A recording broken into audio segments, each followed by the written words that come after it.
The letter arrived on a Thursday, the way difficult things sometimes do, slipped between a water bill and a grocery circular, as if it had always been there, as if it had not spent 50 years finding its way to her. Nora Calloway stood at her mailbox on the gravel drive in Hatchet, Missouri, 68 years old, wearing her late husband's old flannel shirt over a cotton dress, because the April mornings still had teeth out here. She read the return address once, and then again. The name on it was her father's, Calvin Roy Bellamy, a man she had not seen since she was 17 years old. A man who had climbed into his truck on a Wednesday morning in March of 1974 and driven away from a farm in western Missouri without leaving a note, without making a call, without appearing at a graduation or a wedding or a funeral in the 50 years since. Dead now, according to the letter inside the outer envelope, which was from a woman named Iris Pruitt in a town called Garfield, Kansas, population 400-something, about an hour south of the state highway. Iris Pruitt wrote in the clipped, careful shorthand of someone who had spent her life delivering news that had no clean way to land. Calvin Bellamy had passed in February. He had been alone. He had left specific instructions about a letter and about a farm, and he had told Iris that his daughter wouldn't know what to do with what she found.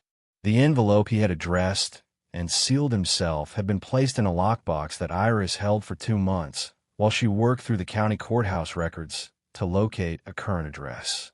Nora's name was on the front of that envelope in handwriting she had not seen in 50 years and recognized the way you recognize the sound of a door you grew up hearing, one that has been closed so long you thought you'd forgotten it, and then turns out to be perfectly clear when you finally encounter it again.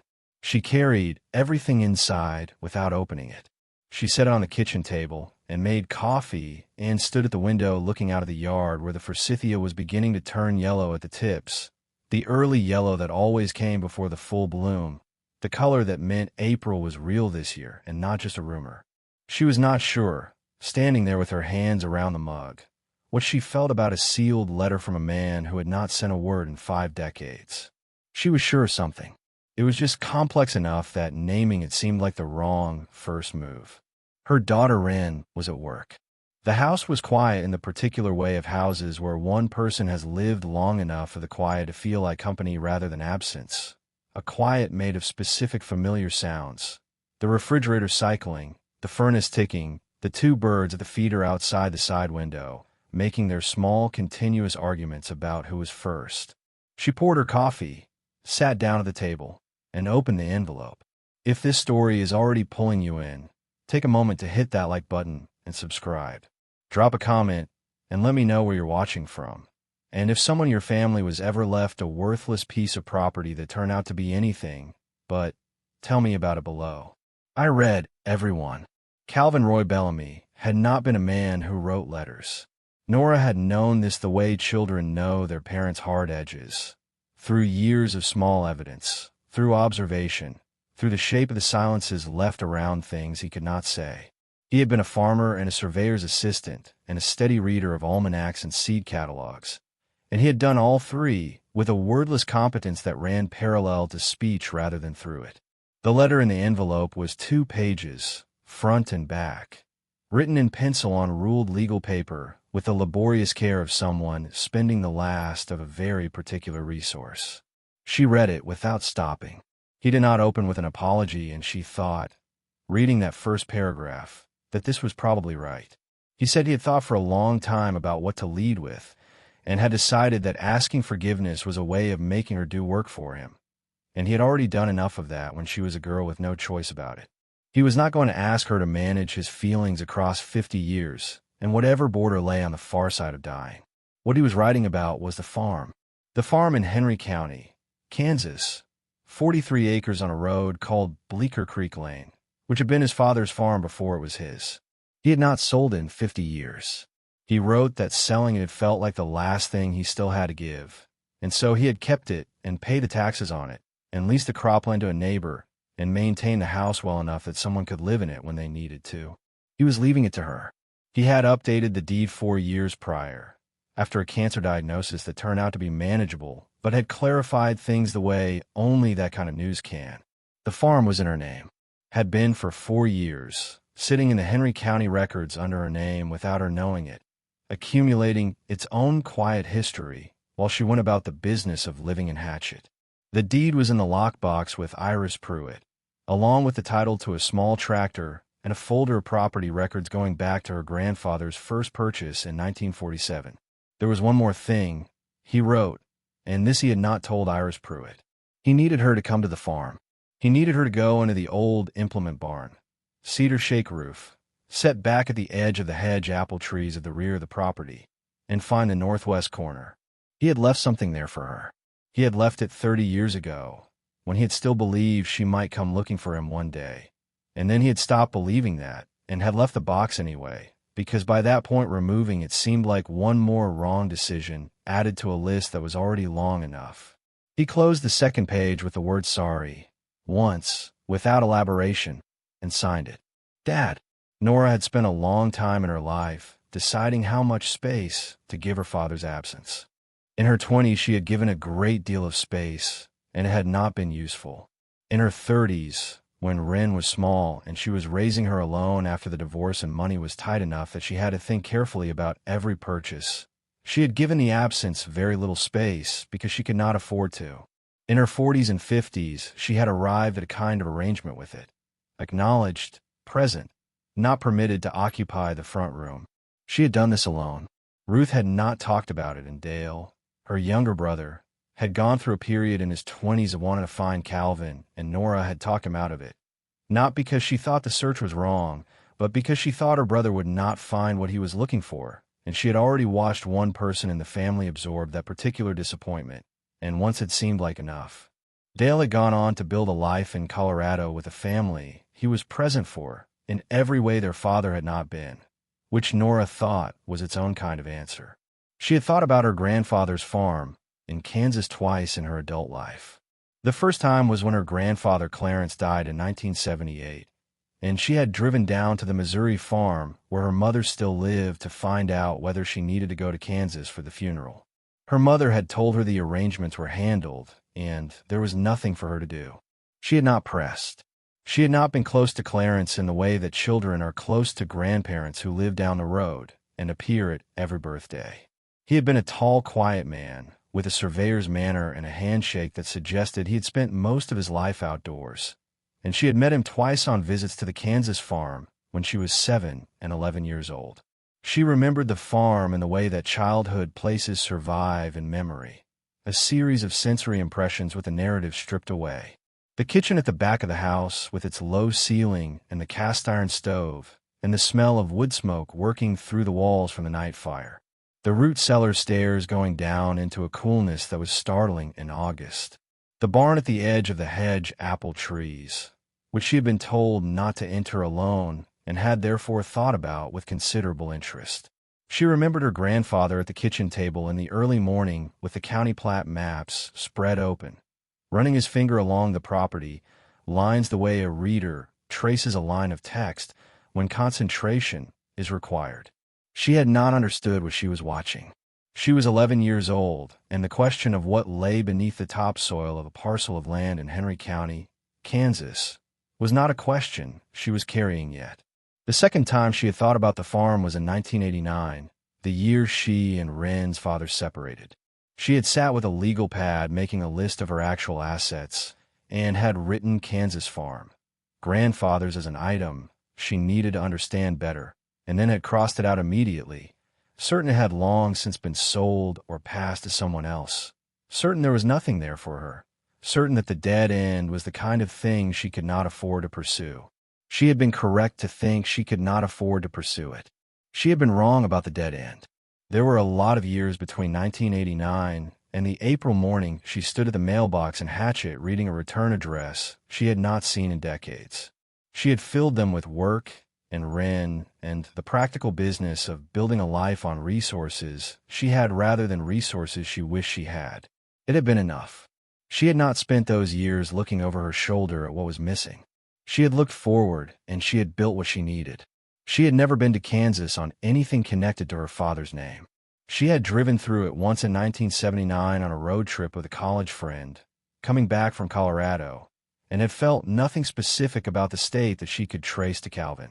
She had just been 25 years old, driving east with the windows down, thinking about the future. The Kansas farm, the 43 acres on Bleecker Creek Lane, had been somewhere out to the west of the highway she was on, and she had not known it, and she had not known her grandfather's name was on a deed in the county courthouse. And she had driven through Kansas on a summer afternoon thinking about the future without knowing that the past had something carefully stored and waiting for her in a northwest corner of a barn she had never seen. She put the letter on the table and sat with it. The coffee had gone cold. Outside, 2 red-winged blackbirds were disputing the fence post at the edge of the yard with the urgent precision of creatures for whom no question of territory is abstract. She watched them without seeing them. She was thinking about a Wednesday morning in March of 1974, when she was 17 years old and had stood at the kitchen window of the Missouri farm with a dish in her hand and watched her father's truck turn out of the drive. She had not understood yet what the particular quality of that leaving meant. By the time she understood it, the truck was long gone, and her mother Ruth was the one managing what shape the information took in the house. The shape Ruth chose was silence, and Nora had understood this from childhood, and understood it better now. Ruth had not spoken his name in the house after that, not purely out of bitterness, though the bitterness was present and real and entitled to be there. It was more the economy of a woman who had looked at her resources and her obligations and decided that grief at full volume was a cost she could not sustain indefinitely. Ruth had been 29 years old when Calvin left. She had 2 children, Nora at 17 and Nora's younger brother Dale at 12. A mortgage, a farm lease about to expire, and a sister in Springfield she had not asked for help from yet, but was going to have to. She had managed. She had done it without performance, without complaint anyone outside the house could hear, with the quiet competence that Nora had absorbed so fully she sometimes forgot it was a taught thing rather than something she had arrived at on her own. Ruth had kept the Missouri farm going for 3 years with Nora's help and her brother Denon's help until Nora left for college. And then Ruth had sold the Missouri place and moved to Springfield and rebuilt her life on a smaller, and, she always said, more sensible scale. She had been dead for 11 years.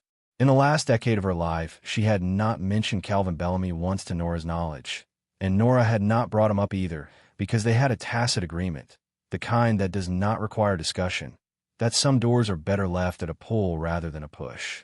The Kansas farm was not the farm Nora had grown up on.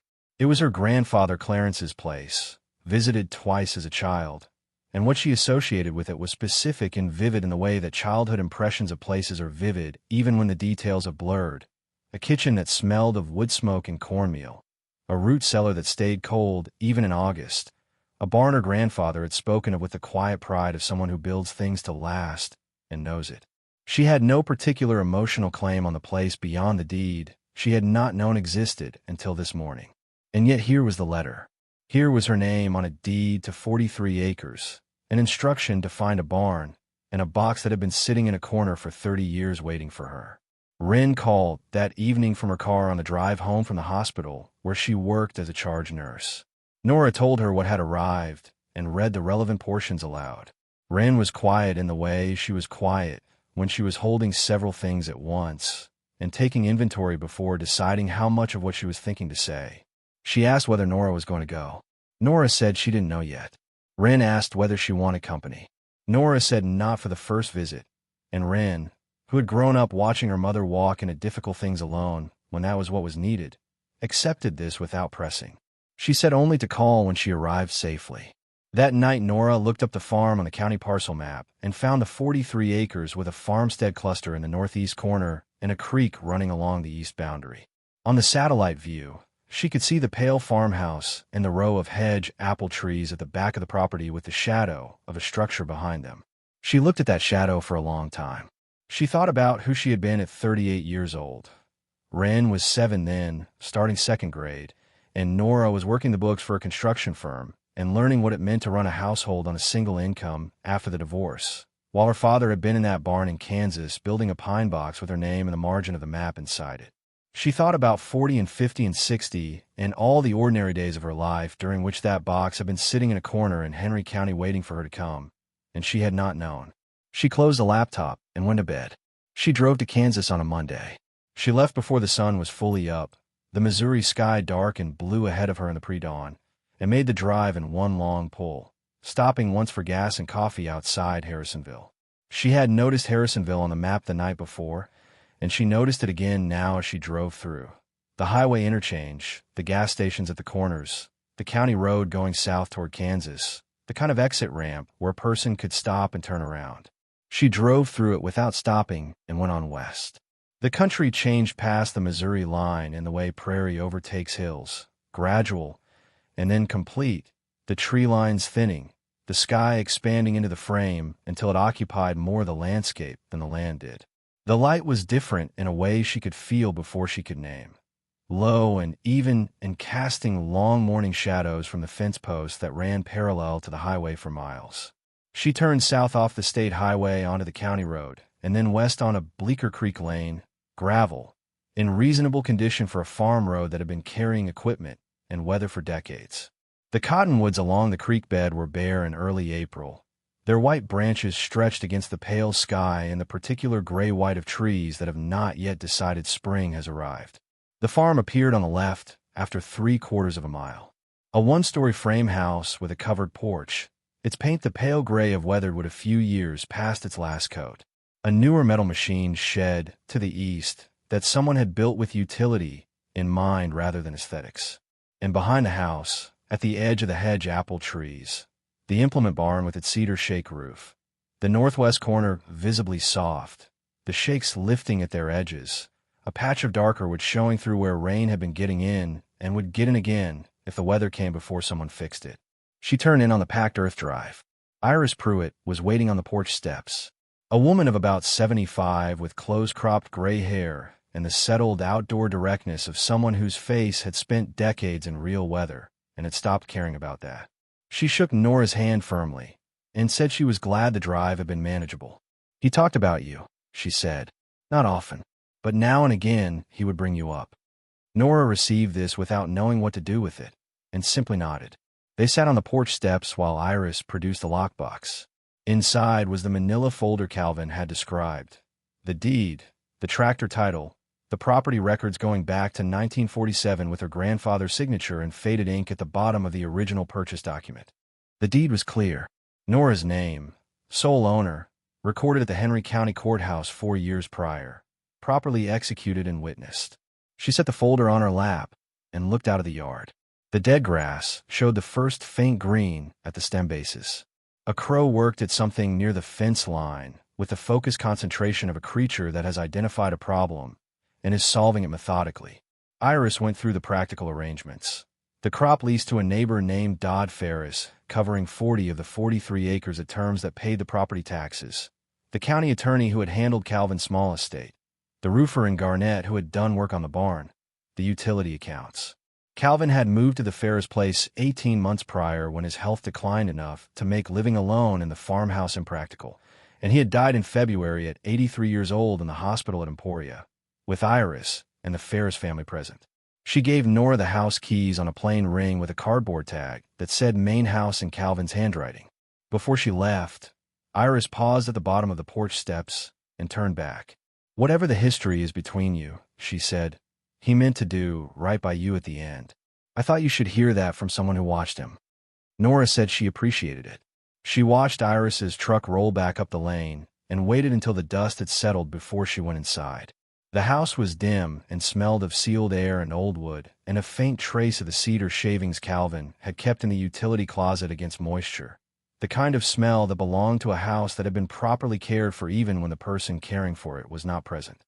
The front room held a couch with a faded slipcover, a wooden rocking chair set at an angle to the window, a bookcase with survey manuals and almanacs, and a Bible with a cracked spine.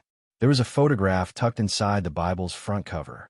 Calvin at perhaps 40 years old, standing on the porch in the sun, squinting with the patient tolerance of a man who didn't ask to be photographed and was granting a small concession. She studied the face for a long moment. There was something in the jaw she recognized from her own face in certain lights, a set to it she had never thought to trace to a source. She put the photograph back in the Bible and set the Bible on the table. The kitchen was small and functionally arranged, the counter clear except for a ceramic mug and a folded dish towel, a hand-drawn crop rotation calendar on a wall above the stove, showing the schedule Dodd Ferris had planned for the leased fields. She stood at the window above the sink and looked out at the back of the property.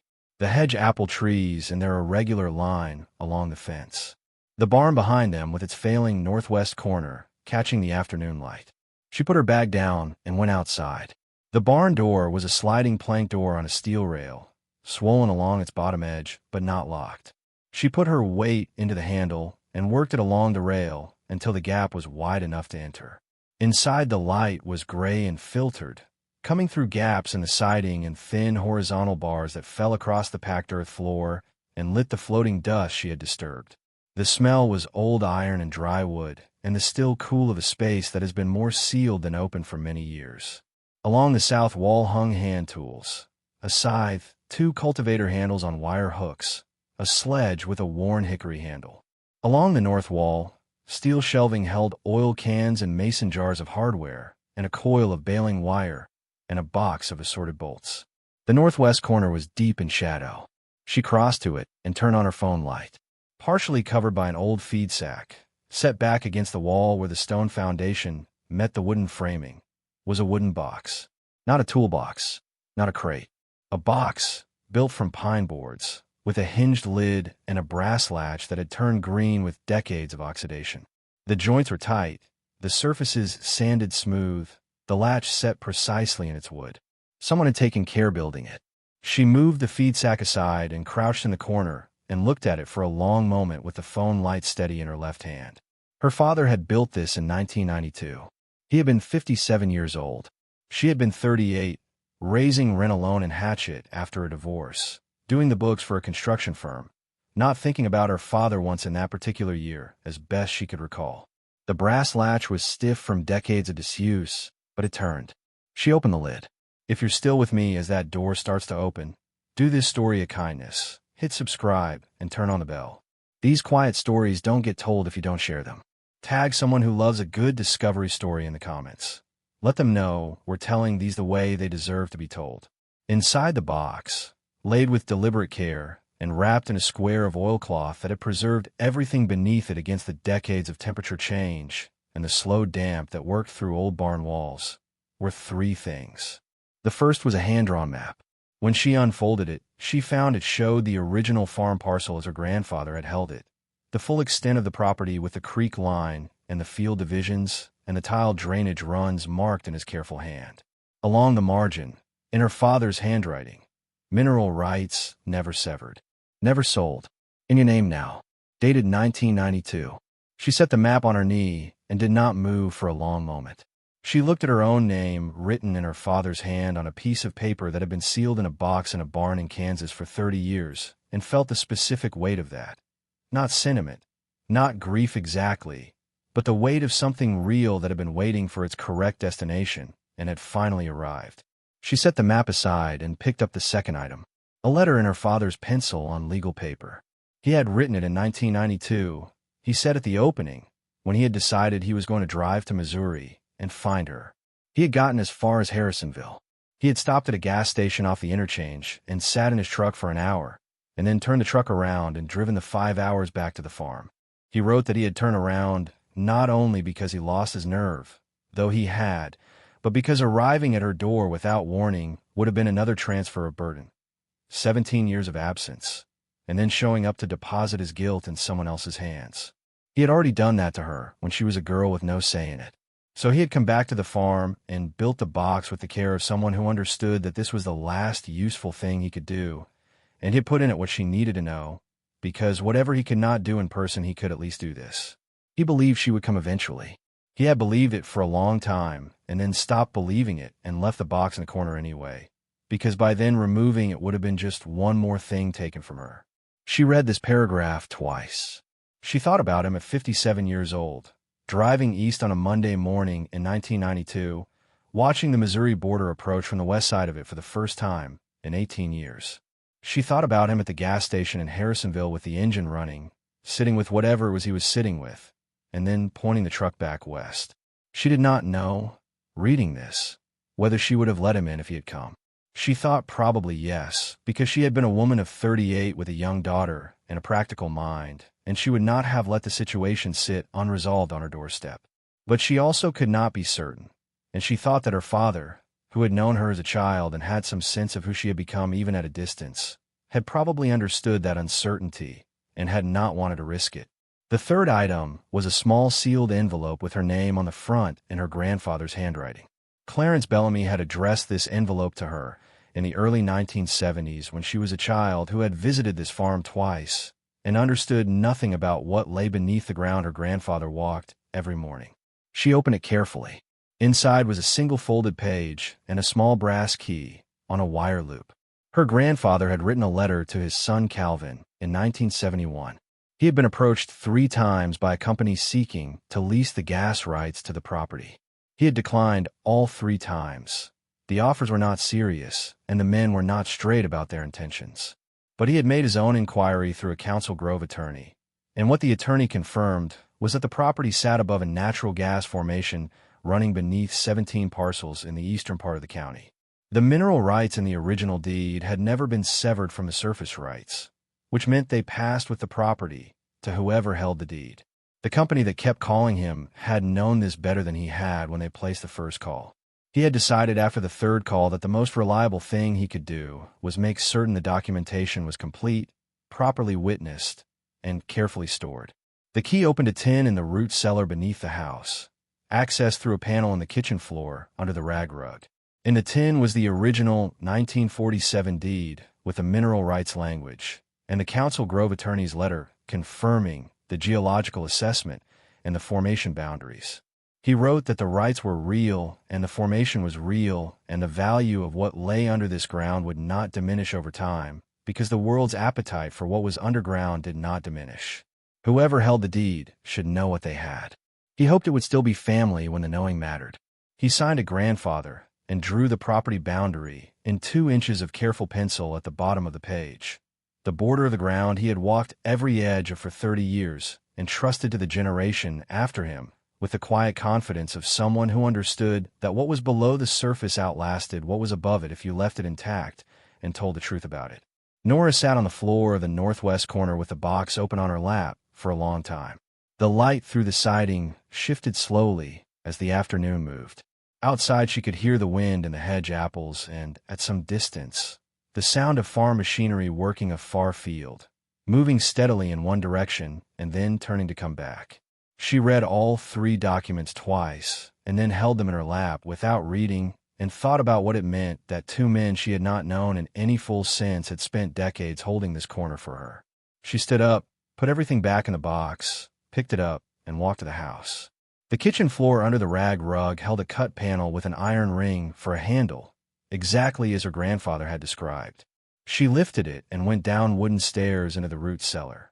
Dry, cool, stone walls, packed earth floor, smelling of 50 years of preserved goods, and the clean mineral smell of old stone that has never been wet.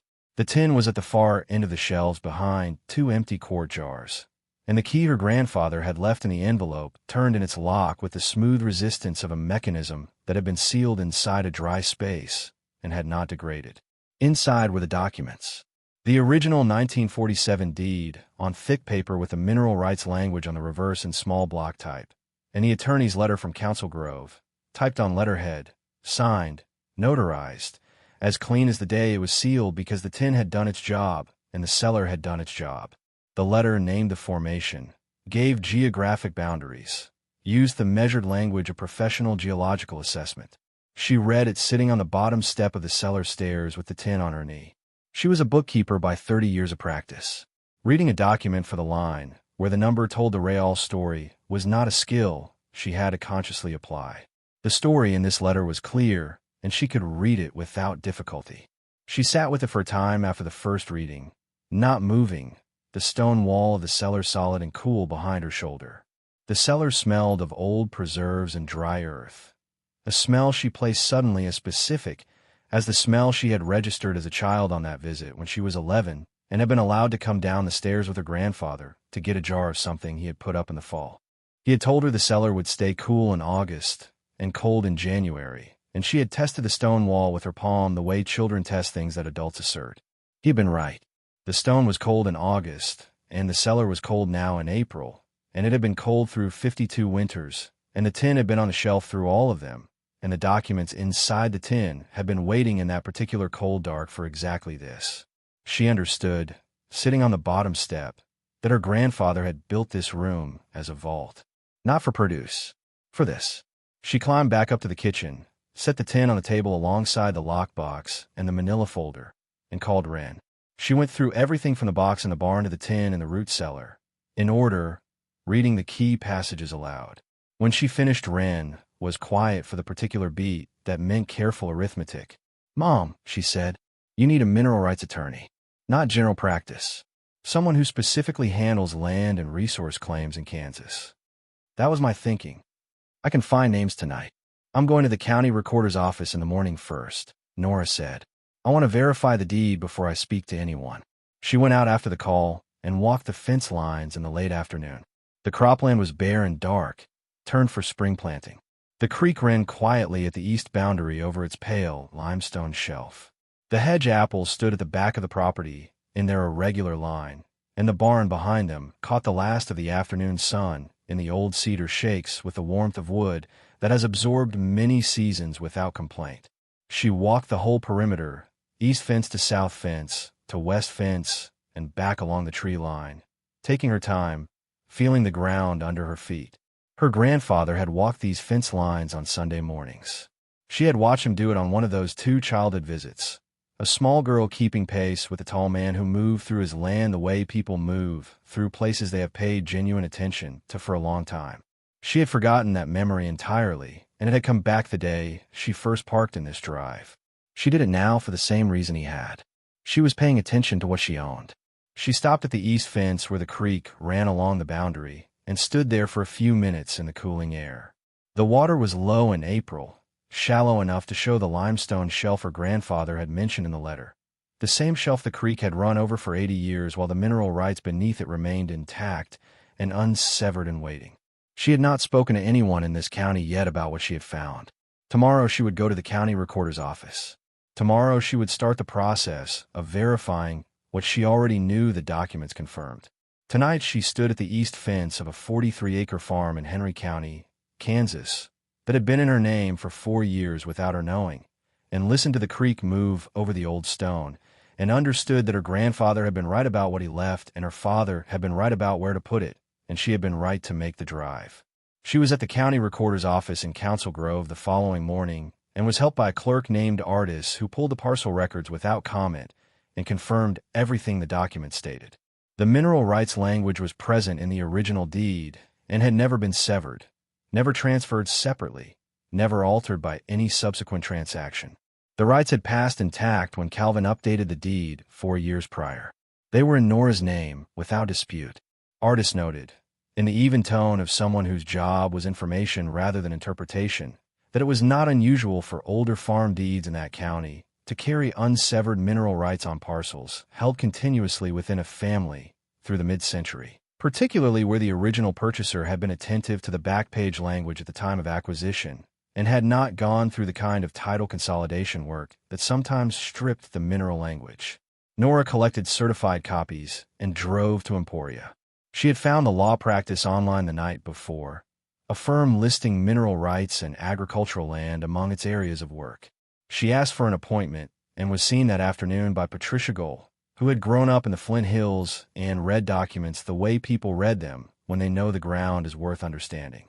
Patricia read the Council Grove attorney's letter from 1971, the original deed, and the certified copies, and then pulled up the State Geological Survey and the county's current resource exploration filings and worked without comment. When she looked up, she told Nora 3 things without preamble. The formation was real and currently of interest to extraction companies. The rights were Nora's without question, and 2 energy companies had filed preliminary exploration notices in the county in the previous 18 months, covering the geographic area that included Bleecker Creek Lane. The lack of direct contact was a matter of timing. The companies had not yet connected the name on the recently updated deed to a current mailing address. That would change, and would likely change soon.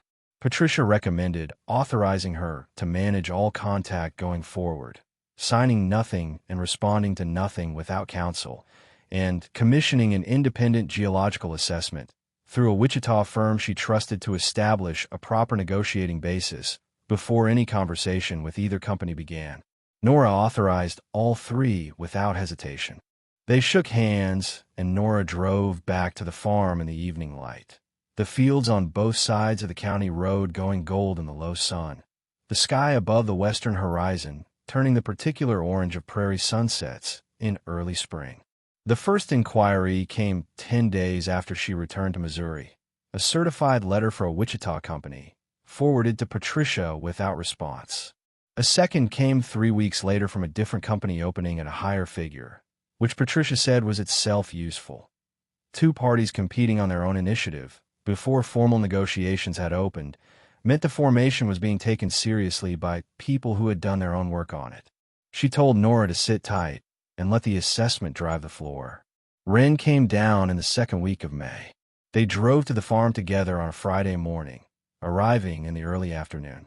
Nora showed her the bar and the box and walked her down into the root cellar, and Wren moved through both spaces with the careful attention she had always brought to things that mattered. They sat on the porch in the late afternoon with the fields showing their first green to the east and the swallows working the air above the machine shed in wide, low circles. Nora read both letters aloud, her father's and her grandfather's. When she finished, Wren was quiet. "He built the box when you were 38, she said. "I know, and he didn't come. He drove to Harrisonville," Nora said, and turned around. Wren sat with that. She was 39 years old herself, and Nora watched her do the arithmetic of it, the kind that does not resolve cleanly, but demands to be done. "Do you understand why?" Wren asked. "I think I do," Nora said. "It doesn't make it right." "No." They sat with the version of it they had arrived at together, each holding her portion, neither trying to tie it off with a bow it did not have. Wren stayed the night. In the morning she made coffee while Nora swept the porch, and they sat in the early light with the fields quiet to the east and the dew on the grass burning off in the first sun. Wren had brought a legal pad and worked through what she understood about the structure of the lease negotiations and what questions she thought Nora should put to Patricia before the next call. She had always been this way, working problems from the inside out rather than standing at the edge of them and worrying. Nora watched her write and thought about all the years she had brought this same quality to her work at the hospital. The charge nurse's habit of moving toward what needed resolving without waiting for someone to assign the direction. She had not taught this to Wren explicitly. She thought Wren had arrived at it on her own and had perhaps been confirmed in it by years of watching her mother do the same thing. If there was something worth leaving a daughter, Nora thought this was probably it. Wren drove back to Missouri mid-morning, and Nora stayed on. Dodd Ferris came by the Saturday morning. He was a steady, work-worn man in his mid-50s who had spent the weeks since the deed transfer watching the horizon for whatever change was coming. Nora told him directly that she had no intention of disrupting the crop lease and was interested in formalizing the terms going forward on a basis that was fair to both parties. She gave him Patricia Gold's name and contact information and told him plainly to have his own attorney look at any new agreement before signing, which he registered with a brief nod, and something in his expression she read as appreciation for being treated as someone capable of protecting his own interests. They shook hands at the fence line in the cool May morning, and he drove back across his field. And she stood there for a moment watching him go and thought about her father doing the same thing over the years, standing at this same fence line watching a neighbor drive away, and then turning back toward the house and whatever was waiting in it. She thought about the 43 years between her father leaving Missouri and the day he signed her name to the deed in the Henry County Courthouse. She had been in Hatchet on that day, at work at the construction firm, or the grocery store, or sitting at the kitchen table going over the household accounts, doing the ordinary things of an ordinary Tuesday, with no awareness that in a county courthouse 5 hours away a man she had not spoken to in more than 40 years was writing her name on a line that would matter to her life after his was over. That was the part she kept arriving at. Not the farm itself, not the mineral rights, not the quarterly payments arriving now into the account Patricia had helped her structure. It was the Tuesday, the ordinary Tuesday, with no signal of any kind, and him doing the thing anyway. The quiet completion of a decision he had made alone in a farmhouse in Kansas, and seen through without telling anyone. She did not know what those years had been like for him, in any detail. She had not known where he was for most of them, had made no effort to find out after the first few years of her 20s when the question had sometimes pressed at her. What she knew was what the farm showed her. A house that had been maintained, not extensively, but consistently. A barn that had been kept watertight until recently. Cropland that had not been neglected. A neighbor who described him as a man who kept to himself and was good at the practical work of farming. This was the shape of the years she had, and she thought it was probably an accurate shape, even if it was not a complete one. The mineral rights negotiations ran through the summer.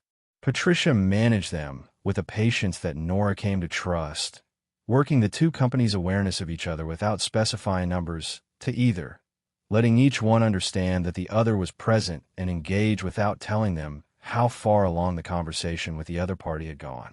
The independent geological assessment came back in June confirming the formation's current extent and productivity, and those figures became the floor for every subsequent exchange. The final lease agreement was signed in late July in Patricia's office in Emporia. A lease, not a sale. The right stayed with the farm and would pass with it to Wren, and after Wren to whoever came next. Quarterly payments, 20-year minimum term with renewal options, figures considerably beyond what either company had offered when they first made contact. Patricia said, handing Nora the pen, that her grandfather had been a man who knew what he owned. Nora said that was correct. She signed her name 11 times. On the drive back from Emporia after signing, Nora stopped at the hardware store in Garnett and bought 2 bundles of cedar shakes and a tube of flashing compound. The roofer she had called in July came out in August with a 2-man crew and replaced the failing shingles on the northwest corner, repointed the foundation mortar where the joints had separated, and ran new flashing along the ridge where it had been lifting. Nora was at the farm the day they worked.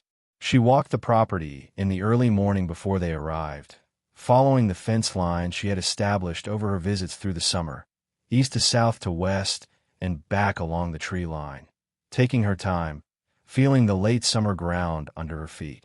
The corn in the leased fields was tall in August, a deep green going slightly dry at the top, and the creek was lower than it had been in April, running over its limestone shelf in a quiet trickle. The cottonwoods along the bank had gone full green and thick.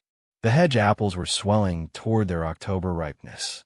She had been coming every 3 weeks since her first visit in April, staying 2 or 3 nights at a stretch, sleeping in the small back bedroom with the window open to the night sounds of the Kansas plain, the insects and the frogs in the creek, and the distant call of something she could not always identify, cleaning the house room by room, sorting Calvin's things with care and without forcing any particular conclusion. She had found his tools in the utility room, organized on the pegboard with the efficiency of someone who needed to be able to find things in the dark. The hammer in its place, the screwdrivers in their row, the measuring tape and the square, and the level all hung at the same height. She had found his boots by the back door, worn through at the left heel in the way that working boots were when a person favors one side, and she had set them on the porch step rather than throwing them away, which was all she could decide about them for now. She had found, in the drawer of the bedside table, a school photograph of herself at 14, the fall of her 8th grade year, on the thick paper stock of 1970 school photographs. She had not known he kept it. She held it for a while, standing in the small bedroom in the afternoon light, thinking about a man who had kept a photograph of his daughter in his bedside drawer for 50 years without sending a letter, and then she put it inside the front cover of her grandfather's Bible alongside the porch photograph of Calvin, the two of them now together in the same book on the same shelf, in the same house, which seemed like the right arrangement. When the roofers packed up and left in the late afternoon, she went back in the barn. She swept the northwest corner clean with a stiff broom, working the dust and old chaff out through the open door and into the yard where the August wind would take it. She took down the old steel shelving along the north wall and put up a single pine shelf on 2 brackets in the corner, set at a height she could reach without bending, positioned precisely in the corner where her father had left the box. She had thought about this over several visits, whether to leave the box on the floor where he had placed it or give it a different position, and had come to the same answer each time. The corner was where it belonged. Her father had chosen the corner, and her grandfather's instructions had led her to the corner, and she was not going to overwrite that choice. But she was not going to leave it on the floor. The shelf was the answer. The box on the shelf, in the corner, accessible, properly placed, where it had always been meant to be. She stood in the clean barn in the late afternoon light and looked at it. The northwest corner held its new shakes. The ridgeline was repaired and solid. The box sat on its pine shelf with the 3 documents inside, the map and both letters, and she had placed photocopies of the root cellar documents alongside them so that anyone who came after her would find the complete record in one place. Would have been known here by whom, for how long, and why it had been left for her to find. The originals were in Patricia's fireproof cabinet in Emporia. These copies were for the barn and for the corner, and for whoever came next and needed to know the full story of this particular northwest corner of a particular barn on a farm in Henry County, Kansas. Wren called that evening while Nora sat on the porch watching the last light leave the fields. The first quarterly payment had arrived. Wren had seen the deposit notification and was quiet for a moment in the way Nora understood completely. "Mom," she said. "I know," Nora said. They were quiet together for a moment with the fields going dark to the east and the hedge apples throwing their last shadows across the barn roof and the creek making its low sound at the eastern boundary of the property. She had been thinking in the weeks since signing about what her grandfather had written at the close of his letter to Calvin. Whoever holds the deed should know what they have. She knew what she had. All of it. The 43 acres, the cropland lease, the quarterly payments, the restored farmhouse, and a repaired barn with its sound northwest corner.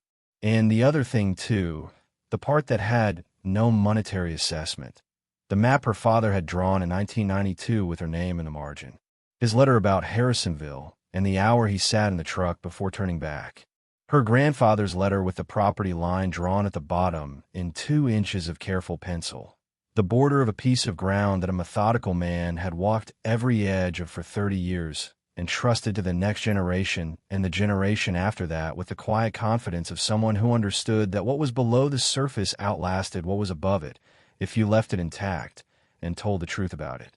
That was what ran through the 3 documents in the box on the shelf. Not just the numbers that would arrive quarterly from the extraction company for 20 years, though those numbers were real and would pay for things she and Wren had needed and some things they had not known they would need. The record of what 2 men had known and protected and waited to pass forward, each in his own way, across the particular distances of time and silence, and the kind of regret that does not have a clean exit and does not ask permission to stay. She had not forgiven her father, not in the way that word usually moves between a parent who left and a daughter who had to carry the absence. She had reached something quieter, and she thought more honest.